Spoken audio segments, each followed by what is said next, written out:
Income tax റിട്ടേണുകൾ file ചെയ്യേണ്ട ഡേറ്റുകൾ പുതുക്കി.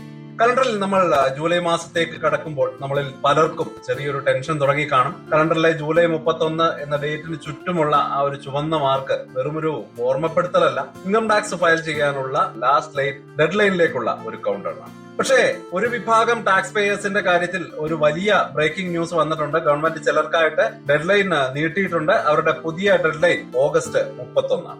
എന്നിരുന്നാലും ലക്ഷക്കണക്കിന് ആളുകൾക്ക് ജൂലൈ 31 തന്നെയാണ് ഈ വർഷത്തെ ഇൻകം ടാക്സ് റിട്ടേൺ ഫയൽ ചെയ്യാനുള്ള ഡേറ്റ്. പക്ഷെ ആ ഡെഡ് ലൈൻ മിസ് ചെയ്താൽ എന്ത് സംഭവിക്കും? നിങ്ങൾ ഒരു ദിവസം അല്ലെങ്കിൽ ഒരാഴ്ച അല്ലെങ്കിൽ ഒരു മാസം വൈകിയാൽ അതിന്റെ കോൺസിക്വൻസസ് ചെറിയ ഫൈനിൽ മാത്രം ഒതുങ്ങില്ല, പെനാൽറ്റീസ് കൂടി വരും. അപ്പോ അതുകൂടാതെ നിങ്ങൾ ചിന്തിക്കുന്നതിനേക്കാൾ കൂടുതൽ നഷ്ടമുണ്ടാക്കുന്ന ചില ഹിഡൻ കോസ്റ്റുകളും ഇതിനുള്ളിലുണ്ട്. ഡേറ്റുകൾ മാറുകയും നിയമങ്ങൾ മാറുകയും ചെയ്യുമ്പോൾ നിങ്ങൾക്ക് എന്തൊക്കെയാണ് ബാധകം, അല്ലെങ്കിൽ നിങ്ങൾ ഏത് ടാക്സ് സ്ലാബിൽ വരുന്നു, ഏത് ഇൻകം ടാക്സ് ഫോമാണ് നിങ്ങൾ ഫയൽ ചെയ്യേണ്ടത്, ഇവയൊക്കെ കൃത്യമായിട്ട് മനസ്സിലാക്കേണ്ടതുണ്ട്. കറക്റ്റ് സമയത്ത് ഫയൽ ചെയ്യാൻ പറ്റിയില്ലെങ്കിൽ ലേറ്റ് ഫീ ഒരു തുടക്കം മാത്രമാണ്, ഇൻട്രസ്റ്റിന്റെ മീറ്റർ ഓടിക്കൊണ്ടേയിരിക്കും. അപ്പോൾ ഈ കൺഫ്യൂഷനൊക്കെ മാറ്റി നമുക്ക് കാര്യങ്ങളൊന്ന് സിമ്പിൾ ആക്കാം. ഇൻകം ടാക്സ് ഡെഡ് ലൈനുകളെയും പെനാൽറ്റീസിനെയും പറ്റി ഒരു ഇൻവെസ്റ്റർ എന്ന നിലയിൽ അറിയേണ്ടതെല്ലാം ബേസിക് ആയിട്ടൊന്ന് പറഞ്ഞു പോകാം.